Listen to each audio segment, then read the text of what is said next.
नमस्कार दोस्तों, जय जोहार। मैं कौशल तिवारी और बिहनिया संझा में आपका स्वागत है। लगता है भारतीय जनता पार्टी के नेताओं ने सत्ता के दंभ में आकर सब कुछ अपने में समेट लेना चाहते हैं और इसके लिए वे आपराधिक घटनाओं को भी अंजाम देने से पीछे नहीं है, हिचकते। सवाल सिर्फ बलात्कार या हत्या जैसे मामलों का नहीं है, अब तो नकली सामानों के उत्पादकों में भी भारतीय जनता पार्टी के नेताओं की संलिप्तता हैरान कर देने वाली है।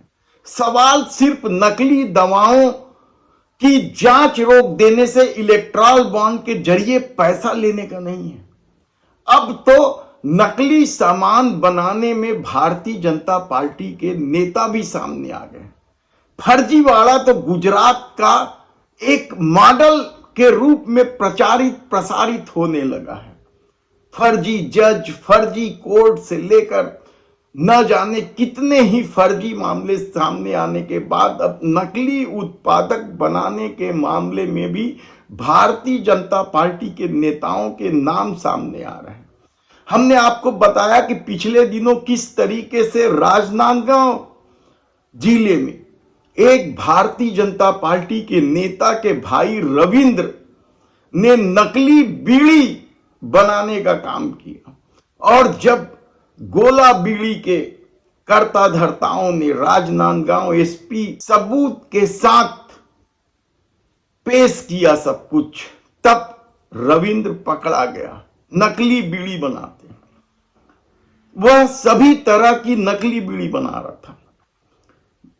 अब जो नया मामला सामने आया है वह हैरान कर देने वाला है कि किस तरीके से किसानों को धोखा दिया जा रहा था और यह भारतीय जनता पार्टी का मंडल अध्यक्ष जैसे पद पर पदस्थ था।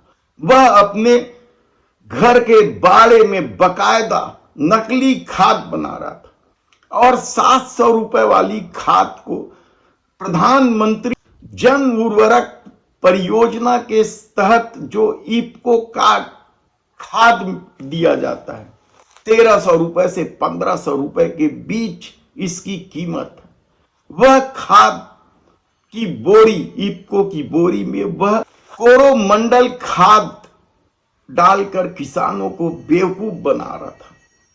कोरोमंडल खाद की बाजार में कीमत 700 रुपए बोरी और इफ्को प्रधानमंत्री जन उर्वरक परियोजना के तहत जो दिया जाता है खाद, उसकी कीमत 1300 से 1500 रुपए के बीच, यानी डबल मुनाफा के लालच में यह मंडल अध्यक्ष भारतीय जनता पार्टी का नेता नकली खाद किसानों को दे रहा था। आप सोचिए कि उन किसानों की क्या स्थिति बन रही होगी जो इनसे खाद खरीद रहे होंगे या इनके सप्लाई किए गए खाद खरीदकर अच्छी फसल की उम्मीद लगाकर खेतों में यह खाद डाला होगा। और महेश महाजन नाम का यह भारतीय जनता पार्टी का मंडल अध्यक्ष रुस्तमपुर गांव में यह सब काम कर रहा था। खंडवा जिले का मामला है, मध्य प्रदेश, जहां डबल इंजन की सरकार है। बीड़ी बनाने वाला भी वहीं का आरोपी है जहां डबल इंजन की सरकार है। यानी सत्ता की तरफ से जो लाभ मिलना है वह भाजपा के नेताओं को तो मिल ही रहा है, लेकिन लगता है कि पैसे की भूख इनसे मिट नहीं रही है और वे नकली सामान बनाने में भी भिड़ गए हैं। सत्ता अपनी है, पुलिस क्या करेगी? और हैरानी की बात तो है कि इतने गंभीर मामले में उसे जमानत भी मिल गई। कहा जाता है कि पुलिस ने कोई खास आपत्ति नहीं की शासन के दबाव में और उन्हें आसानी से जमानत मिल गई। यानी आप सोचिए कि किस तरीके का खेल चल रहा है। हमने पिछले ही दिनों आपको बताया था कि किस तरीके से छत्तीसगढ़ में भारतीय जनता पार्टी के नेताओं पर बलात्कार के आरोप लग रहे हैं। महतारी वंदन योजना का लाभ दिलाने के नाम पर सरगुजा क्षेत्र में एक महिला के साथ बलात्कार किया गया। तो बालोद क्षेत्र के एक डॉक्टर जो भारतीय जनता पार्टी के चिकित्सा प्रकोष्ठ के पदाधिकारी थे, हिमशिकर, उसके खिलाफ आरोप लगे थे। एफआईआर दर्ज हुआ था। तो रायगढ़ के भारतीय जनता पार्टी के जिला अध्यक्ष उमेश अग्रवाल के खिलाफ भी यौन शोषण के आरोप लगे।